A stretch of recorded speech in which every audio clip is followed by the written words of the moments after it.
Padişahın kızı güzel mi güzeldi, hem akıllı. Yaşı da artık ilerlediği için evlenmesi bekleniliyordu. Civar krallıklardan prensler, krallar geliyordu istemeye. Ama kız kendi gibi akıllı birini istiyordu. Annesi babası baskı ediyordu. Bir gün zekice bir fikirle babasının karşısına geldi.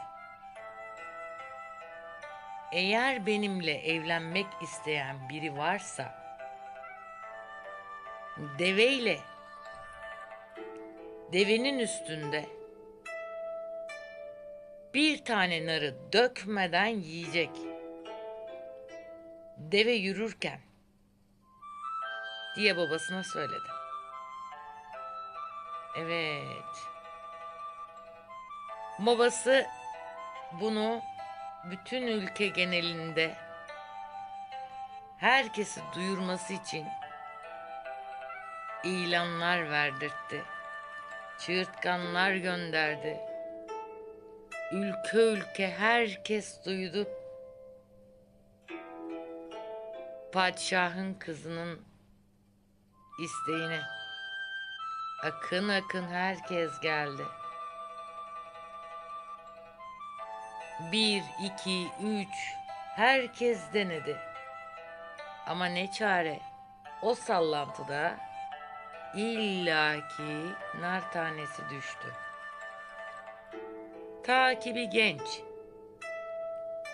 ben de istiyorum denemeyi dedi.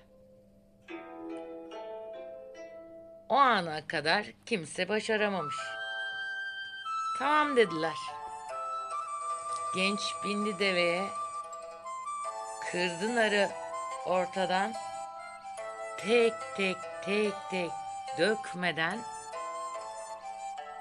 son taneye kadar yedi. Bunu gören padişahın kızı şaşırdı. Ama verilmiş bir sözü var. Evlenecek o gençle. Tamam dedi. Gence sordular. Neredensin? Nerelisin? Kim diye bilinirsin? Genç dedi ki, benim kim olduğum önemli değil. Ne yaptığım önemli. Söyleneni yaptım. Artık sözünde durulmasını istiyorum, bekliyorum. Ben sözümde durdum. Siz de sözünüzde durun dedi. Tamam dedi padişahın kızı. Babası karşı gelse de, ama verilmiş bir söz var ortada. Genç söyledi. Benim kim olduğum sorgulanmayacak. Ben dağda bir çobanım, varsayalım. Bu şatafattan, bu görkemden, bu zenginlik ve bu varlıktan vazgeçilecek. Ve benim peşime takılıp benim memleketime geleceksin, dedi padişahın kızına. Padişahın kızı sorgu sualsiz verdiği sözün ezikliğiyle tamam dedi. Padişah şaşırdı. Nasıl olur? Kızı gidiyor. Kim olduğunu bilmediği bir adam. Ama padişahın kızı onurlu, gururlu. Verdiği sözü tutmak zorunda. Takıldı gencin peşine. Az gittiler, uz gittiler, dere tepe düz gittiler. Dağlar aştılar. Giderken yolda bir çalının başında eski bir havlu gibi bir şey. Genç oğlan dedi ki kıza, padişahın kızına. Al onu al. İşimize yarar. Padişahın kızı irkildi. Kirli ve eski bir yırtık havlu. Al al işimize yarar dedi. Kız boynunu büktü, aldı, onu da koydu bohçasına. Yine giderlerken kırık tahta bir tarak. Yine ormanın içinde çalılarda. Genç yine kıza döndü. Bunu da al, işe yarar dedi. Kız ne aynalar ne taraklar kullanırdı. O padişahın kızıydı. Ama verilen sözden dolayı şimdi o gençle. Gene eğdi boynunu, gene aldı tarağı, koydu bohçasına. Yolda yine devam ederlerken eski püskü bir tas. Genç yine döndü arkasına. Kıza dedi ki bunu da al, bu da lazım olur. Kız neden dedi. Al sen, ben fakirim. Kız onu da aldı koydu bohçasına. Gide gide geldiler bir krallığın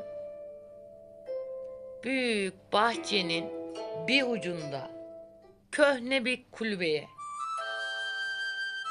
Ben burada yaşıyorum, ben burada oturuyorum dedi genç.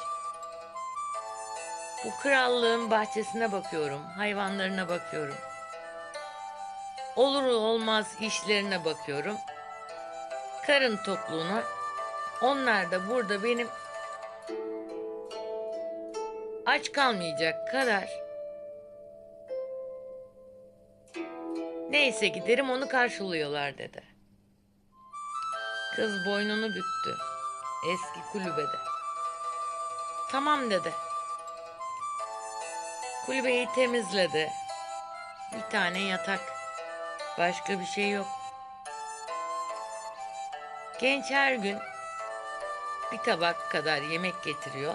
Bir çeşit. Onu yiyorlar. Bir gün böyle, 2 gün böyle, 3 gün böyle.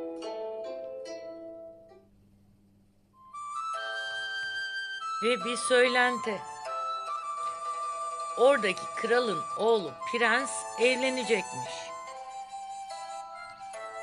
Genç bunu geldi hemen padişahın kızına söyledi. Dedi ki prens evleniyor. Sen de git. O yapılan işlerde yardım et. Sen de bir şeyler getir eve dedi. Padişahın kızı yine boynunu büktü. Kabul etti, gitti saraya. Orada düğün hazırlıklarına yardım etti. Sonra akşam eve geldi. Genç sordu. Ne getirdi?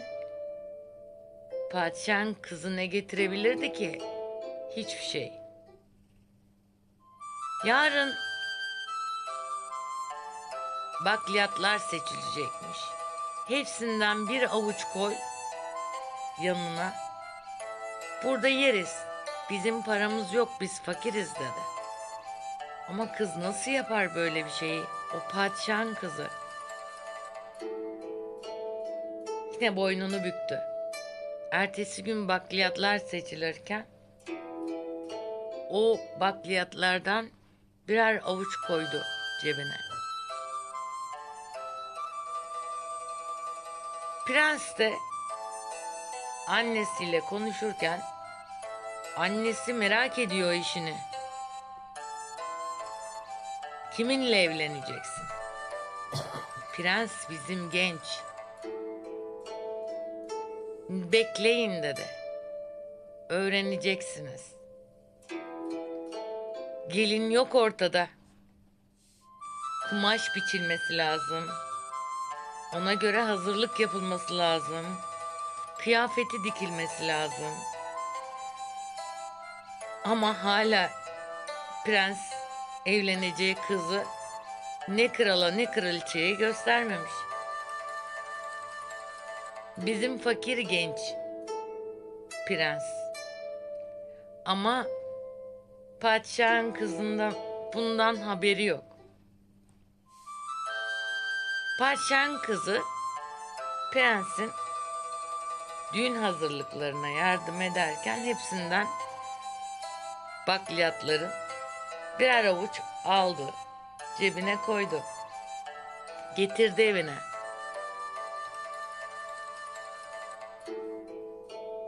Genç annesine, prens yani, sordu. Anne, bu çuvallar sanki eksik dedi. Olur mu oğlum?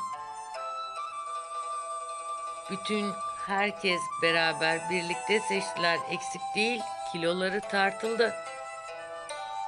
Yok yok sanki eksik dedi. Birileri almış olabilir üstünden. Kraliçe şaşırdı. Herkesi arayın, sorun. Yani birileri saraydan bir şey mi alıyor? Güvenilir olmalı hizmetliler. Ertesi gün kıyafet için kumaş seçilecek. Kumaşlar alınacak. Ertesi gün delikanlı yine dedi padişahın kızına. Git prensin düğününe gene yardıma. Kız şaşırdı. Ne yapacağım ki ben kumaşta? Git ucundan küçücük al. Çocuğumuza şapka dikeriz. Gömlek dikeriz. Ama ufacık al dedi. Çünkü biz fakiriz. Padişahın kızı bir şey bilmiyor. Boynunu büktü gene gitti. Kumaşlar açılırken ucundan küçücük kesti, aldı. Yine delikanlı prens annesine gitti, sanki bir kumaşlar eksik dedi. Annesi dedi ki, hayır oğlum, kumaşlar metreleri hep aynı. Ölçün. Çünkü geçen sefer bakliyatta 100 gram eksik gelmişti. Ölçtüklerinde küçücük bir eksik var yine kumaşta. Kraliçe de bunu kimin yaptığını artık şaşırdı. Dedi ki, arayın herkesin, bütün hizmetlilerin odasını. Ha bir tane daha bahçedeki hizmetlinin karısı geliyor. Onu da arayın. Bizim padişahın kızı. Herkes bütün odaları aradılar. Sıra geldi bahçıvanın karısına. Bahçıvanın evine geldiklerinde gördüler eksik bakliyatı ve eksik kumaşın orada olduğunu.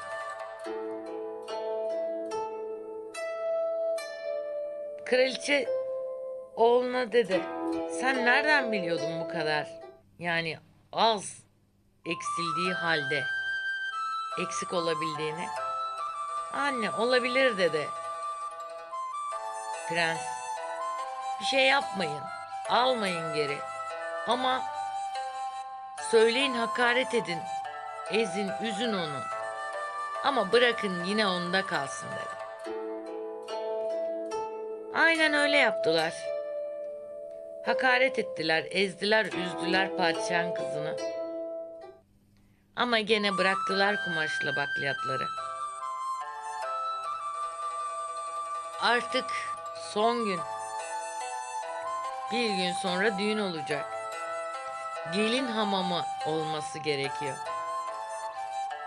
Kraliçe sordu yine oğluna. Oğlum, kız nerede? Anne dedi, hamamda göreceksin. O da hamama gelecek.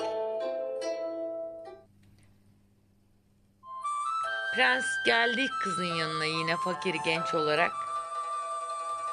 Dedi ki bugün hamama git. Padişahın kızı ben ne yapacağım hamamda dedi. O kadar saygın insanın içinde. Bak hani çalıdan aldığın havlu. Hani o yerde bulduğumuz kirli tas. Hani o kırık tarak. Onları da al dedi. Bak bir gün işe yarayacak. Biliyordum ben. Senin de var dedi. Padişahın kızı yine boynunu büktü.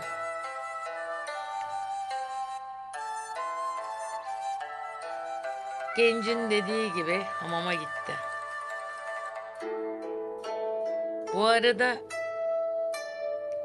kraliçe delikanlı prense dedi ki nasıl anlayacağım ben kızı? Annesinin eline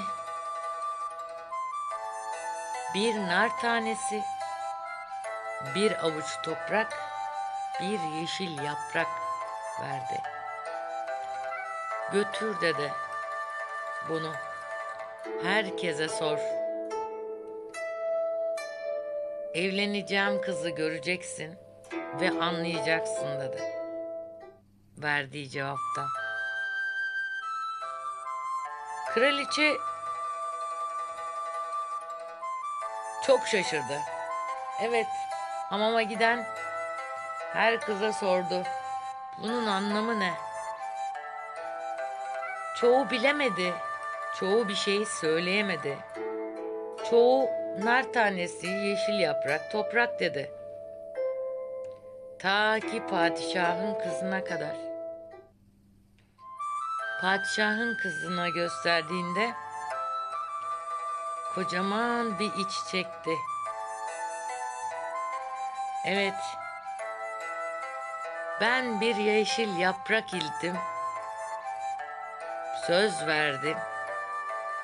Verdiğim söz için bir nar tanesi yüzünden eridim, toprak oldum dedi.